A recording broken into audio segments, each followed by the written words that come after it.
Hello students, तो कैसे आप सबका स्वागत करता हूं मैं मेरे यूट्यूब चैनल कंसेप्चुअल लर्निंग में। आज हम पढ़ने जा रहे हैं क्लास 9 के chapter 1 India size and location के बारे में।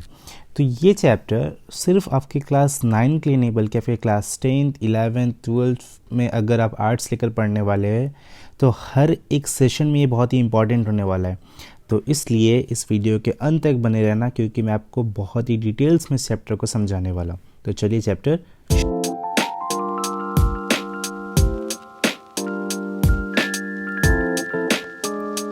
कि हमारा इंडिया एक बहुत ही वास्ट कंट्री है, ठीक है। तो एशिया लैंड मास में ऐसे बहुत सारे कंट्रीज़ हैं जो इंडिया से बड़े हैं या इंडिया से छोटे हैं, लेकिन इंडिया एक बहुत ही सिग्निफिकेंटली इम्पॉर्टेंट पोजीशन में है, जो उसका लोकेशन उसका मेन फैक्टर है। और इसी एक लोकेशन वाले फैक्टर के कारण आज इंडिया इतना ज़्यादा डेवलप या इतना ज़्यादा डेवलपिंग नेशन के नाम पे है। और इंडिया में different type of physiographic divisions भी है जो इसको मदद करती है कि ये वर्ल्ड में एक बहुत ही प्रोमिनेंट प्लेस गैदर करें, ठीक है। तो चलिए बढ़ते हैं चैप्टर में आगे की तरफ। तो देखिए क्या बोल रहा है, India is one of the ancient civilization in the world and it has achieved multi-faceted socio-economic progress during the last 5 decades। यानी बीते गए 5 decades यानी 50 सालों में इंडिया ने बहुत ही ज़्यादा प्रोग्रेस किया है डिफरेंट फील्ड्स में। कौन से फील्ड्स? जैसे कि एग्रीकल्चर हो गया, इंडस्ट्री हो गया, टेक्नोलॉजी हो गया, और बहुत सारे ओवरऑल इकोनॉमिक डेवलपमेंट ने इंडिया ने बहुत ही ज़्यादा प्रगति किया है, जो अपने सुनहरे भविष्य को दोबारा से रिपीट कर रहा है, ठीक है। तो इंडिया ये प्रगति कैसे कर पा रहा है? इंडिया के लोकेशन की वजह से। तो चलिए देखते हैं कि इंडिया का ऐसे लोकेशन में क्या है जो इसको इतना प्रोमिनेंट बना रही है, ठीक है। तो इंडिया जो है ये अगर वर्ल्ड मैप में मैं आपको दिखाऊं, यहाँ पे देखिए तो 4 डायरेक्शंस हैं, कार्डिनल डायरेक्शन जिसे आप जानते हैं। ऊपर हो गया नॉर्थ, इधर हो गया ईस्ट, इधर हो गया वेस्ट और इधर हो गया साउथ। 4 डायरेक्शन से। तो इंडिया एशिया के साउदर्न साइड में पड़ता है, ठीक है। कहाँ पे है? साउदर्न साइड में है। तो अभी देखिए ये अगर यूरोप इंडिया से अगर ट्रेड करेगा तो उसको पूरा अफ्रीका घूम के आना पड़ता था ट्रेड करने, ब्रिटिश के समय में, ठीक है। लेकिन जब से सुएज कैनल बना है, सुएज कैनल जो है वो यहाँ से सीधा इस डिस्टेंस को शॉर्टन कर देता है, जिस वजह से इंडिया का जो लोकेशन है वो इस जगह में बहुत ही प्रोमिनेंट है कि अगर आप ईस्ट की तरफ से वेस्ट में ट्रेड करने जाएंगे तब भी आपको इंडियन ओशन से जाना पड़ेगा, ठीक है। और अगर आप वेस्ट की तरफ से ईस्ट में ट्रेड करने जाएंगे तब भी आपको इंडियन ओशन से जाना पड़ेगा। तो इस जगह पे आपको हॉल्ट लेना ही है, इसलिए बहुत ही इंपॉर्टेंट पोजीशन है, ठीक है। तो देखिए बोल रहा है कि हमारा जो मेन लैंड है वो 8 डिग्री 4 मिनट नॉर्थ से लेकर 37 डिग्री 6 मिनट नॉर्थ लैटीट्यूड में है, और लॉन्गिट्यूड में है 68 degree 7 minute east and 97 degree 25 minute east.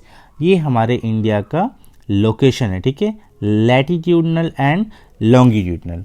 और हमारे इंडिया को जो 2 इक्वल पार्ट में डिवाइड कर रहा है वो है हमारा ट्रॉपिक ऑफ कैंसर, ठीक है।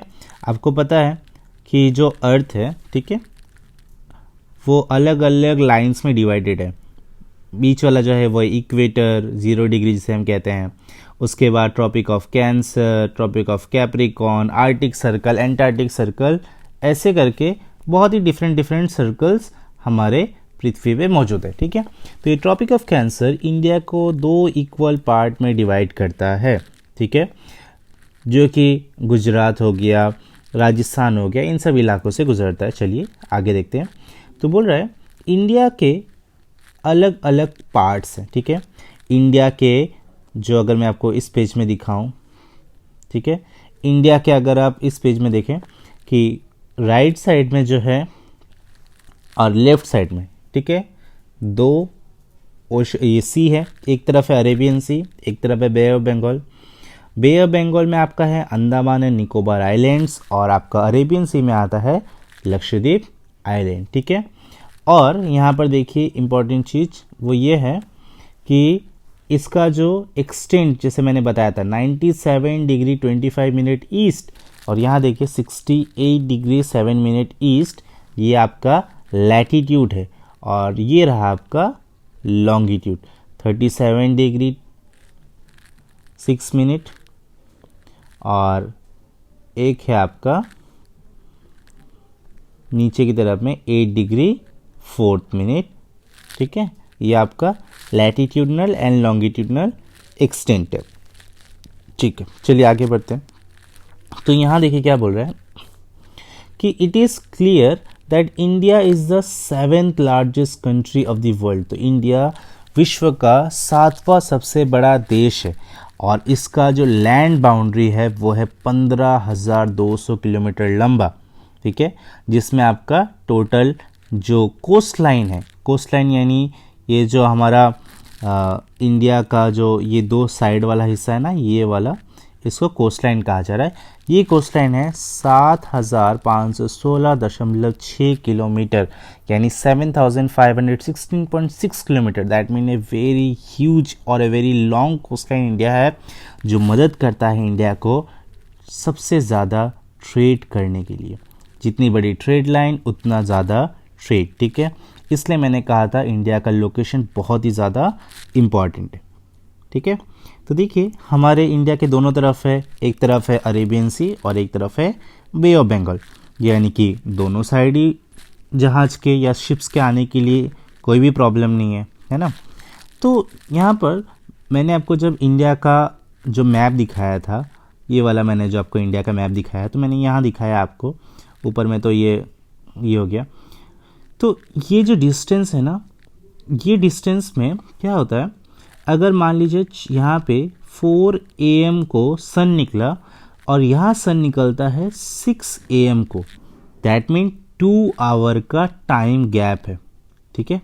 तो अब मान लीजिए कि जिसका ऑफिस यहाँ पे 10 बजे, भाई उसका ऑफिस तो गुजरात में 12 बजे होगा, तो क्या वो सेम पैटर्न यूज़ कर सकते हैं, वो भी एक ही देश में रहते हुए?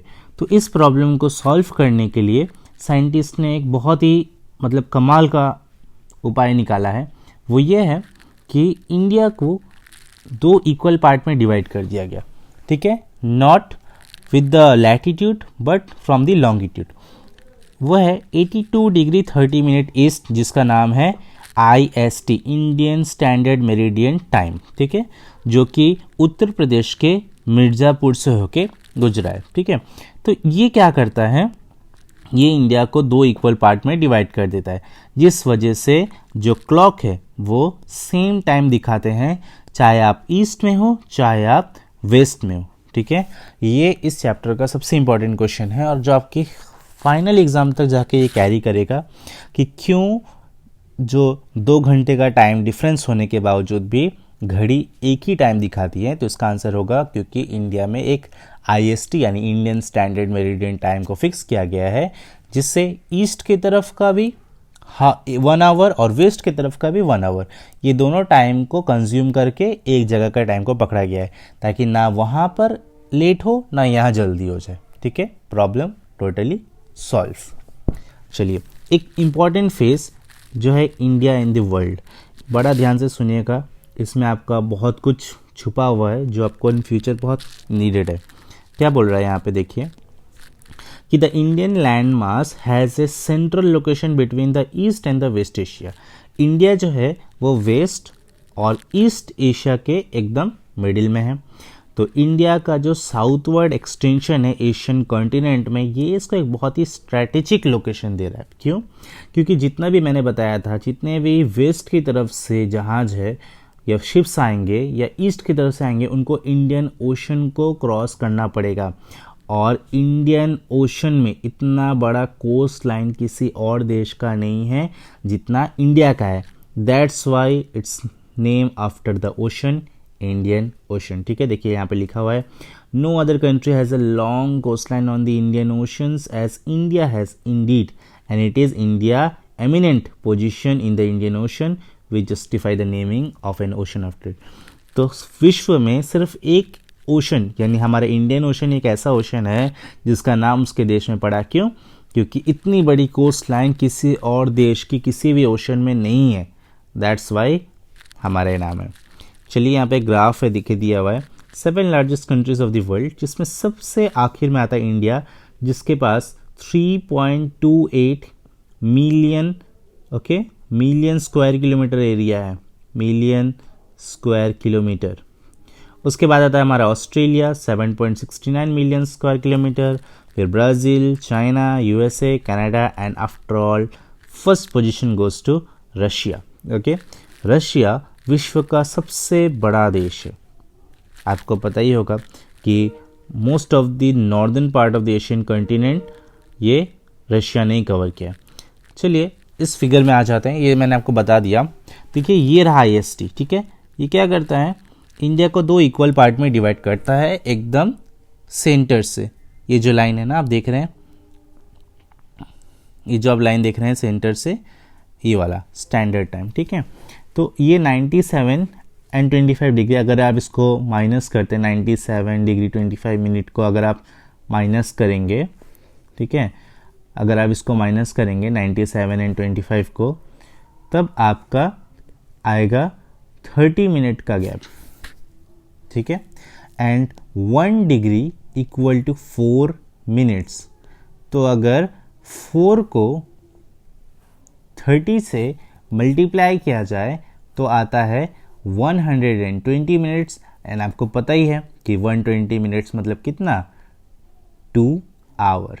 That's why there is a time gap of 2 hour. और इसीलिए सूरज 2 घंटे पहले अरुणाचल प्रदेश में रेज होता है, लेकिन जब अस्त होता है तो 2 घंटे बाद अस्त होता है गुजरात में, ठीक है। ये बहुत ही मतलब क्या बोलूँगा, ये कह सकते हैं कि ऐसी बहुत सी कॉमन चीज़ें ये जो बहुत सारे लोग अक्सर नहीं जानते। तो चलिए आपने इस वीडियो के द्वारा इसे जान लिया है, तो फटाक से वीडियो को लाइक कर दीजिए, ठीक है। चलिए आगे बढ़ते हैं। तो बोल रहे हैं कि India contacts with the world have continued through ages but her relationship though the land roads are much older than the maritime contact, ठीक है। इस फिगर में देखिए कि इंडिया कितना डिफरेंट जगहों से ट्रेड कर रहा है। देखिए कोलकाता से जा रहा है सीधे ट्रॉपिक ऑफ कैंसर से, इधर से क्रॉस हो गया, कोलकाता से बैंकॉक, बैंकॉक से जापान, फिलीपींस, मलेशिया, कोलंबो, उसके बाद में तंजानिया, केनिया, और यहाँ स्वेज कैनल से होते हुए आगे निकल जा रहा है, सीरिया जा रहा है। तो इंडिया डिफरेंट डिफरेंट कंट्रीज़ के साथ ट्रेड कर रहा है, लेकिन इंडिया का मरीन टाइम ट्रेड्स उतना भी पुराना नहीं है जितना कि इंडिया पहले लैंड रूट से ट्रैवल करता था, ठीक है। इंडिया का आपने बहुत सारा हिस्ट्री में पढ़ा होगा कि सिल्क रूट, ठीक है, या तिब्बत का, लहसा का, डिफरेंट डिफरेंट प्लेसेस में इंडिया ने ट्रेड किया था, लेकिन ये मरीन टाइम ट्रेड उतना ज़्यादा नहीं है। तो इन सब के बारे में हमें कैसे पता चलता है, तो इन रूट्स के बारे में हमें पता चलता है पुराने ग्रंथों से, और इन्हीं जगहों से गुजरने वाले लोगों ने एंशिएंट समय में उपनिषद हो गए, रामायण हो गए, पंचतंत्र की स्टोरीज हो गई, इन सबको जगह जगह डिस्ट्रीब्यूट किया था, जिस वजह से इंडिया ने अपने कल्चर को दूसरे देशों में ट्रांसमिट किया और दूसरे देशों का कल्चर हमारे भारत में आया। तो व्यापार एक बहुत ही इम्पॉर्टेंट कड़ी है किसी भी 2 देशों के बीच में एक अच्छे संबंध स्थापित करने के लिए। तो अगर हमारा देश दूसरे देश के साथ मिलजुल के रह रहा है तो that's for only one reason, that is the trade and commerce. जितना ज़्यादा हम एक दूसरे देश के साथ जुड़ेंगे उतना ज़्यादा हमारा देश प्रगति करेगा, ठीक है। Okay, so last part of this chapter India's neighbour. तो आपको पता ही है हमारे भारत का कितने नेबर्स हैं। तो फिलहाल हमारे देश में 28 राज्य और 8 यूनियन टेरिटरीज़ हैं, ठीक है। और इंडिया अपनी बाउंड्री शेयर करता है पाकिस्तान, अफ़गानिस्तान, चाइना, नेपाल, भूटान, म्यांमार, बांग्लादेश, और साउथ में 2 है। पता है आपको? जल्दी से कमेंट कीजिए क्या है वो। एक है हमारा श्रीलंका और दूसरा है हमारा मालदीव्स, ठीक है। तो श्रीलंका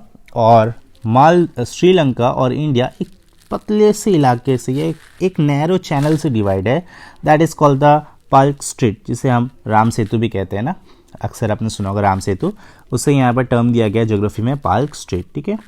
और यहीं पे है gulf of Mannar is very famous, यानी ये एक बायोस्फीयर रिजर्व है जहाँ पर एक जगह में आपको बहुत ही ज़्यादा सुंदर मरीन व्यू देखने के मिले, मतलब बहुत डिफरेंट स्पीसीज़ ऑफ फिशेस मिलेंगे, कोरल मिलेंगे, ठीक है। तो अगर हो तो आप ज़रूर यहाँ पर जाके विज़िट कीजिए। So India has a strong geographical and historical link with her neighbours, ठीक है, जो कि आप इस वीडियो में देख सकते हैं कि इंडिया का अलग अलग जो नेबर्स का, अफगानिस्तान हो गया, यहाँ ऊपर में पाकिस्तान हो गया, चाइना है, नेपाल है, भूटान है, बांग्लादेश है, म्यांमार है, श्रीलंका है, ये रहा मालदीव्स हमारा, ठीक है। तो इंडिया का जो रिलेशन है वो अपने नेबरिंग कंट्रीज़ के साथ में बहुत ही अच्छा है, जिस वजह से सब उसको सपोर्ट करते हैं और ये एशिया का एक बहुत ही प्रोमिनेंट देश बन चुका है। तो इसी के साथ चैप्टर ख़त्म होता है, ठीक है। आई होप कि आपको ये वीडियो पसंद आया हो, and if you like this video then subscribe to my channel, ताकि मैं आगे और भी इंटरेस्टिंग वीडियो लेकर आ सकूँ। और कुछ क्वेश्चन आंसर आपको बता दूँ कि यहाँ पर सबसे इम्पॉर्टेंट क्वेश्चन है आपका ये दोनों, कि sun rises 2 hours earlier in Arunachal Pradesh as compare to Gujarat in the west, फिर भी वॉचेस सेम टाइम कैसे दिखाती है। तो इसका आंसर आपको पता ही है, वो है IST, Indian standard time of India, जो कि 82 डिग्री 30 मिनट ईस्ट में सेलेक्ट किया गया है, ठीक है। इसी के बारे में आपको लिखना पड़ेगा और बस आपका आंसर कंप्लीट हो जाएगा। लास्ट है, central location of India at the head of the Indian ocean is considered to great significance why. तो इंडिया का जो सेंट्रल लोकेशन है इंडियन ओशन में, वो क्यों इंपॉर्टेंट है। तो अभी इंडिया का कोस्टलाइन, जैसे मैंने बताया वीडियो में, कि इंडिया का कोस्टलाइन है लंबा, बहुत ही ज़्यादा लंबा है। तो जितना लंबा है दैट मीन उतने ज़्यादा पोर्ट अवेलेबल होंगे, जितना ज़्यादा पोर्ट उतना ज़्यादा वो फॉरेन से चीज़ों को इंपोर्ट कर सकते हैं। प्लस लंबी कोस्टलाइन है दैट मीन समुद्र में उनका इलाका भी बड़ा होगा, जिस वजह से नेवी को ज़्यादा पावर मिलेगा, ज़्यादा फिश कैच कर सकते हैं, है ना, ज़्यादा टूरिज़्म प्रमोट कर सकते हैं। तो इन सारी कारणों से इंडिया का जो ये लॉन्ग कोस्टलाइन वाला कॉन्सेप्ट है ये बहुत ही इम्पॉर्टेंट बन जाता है। तो चलिए वीडियो को अंत करते हैं। तो have a good day, till then thank you for watching my channel.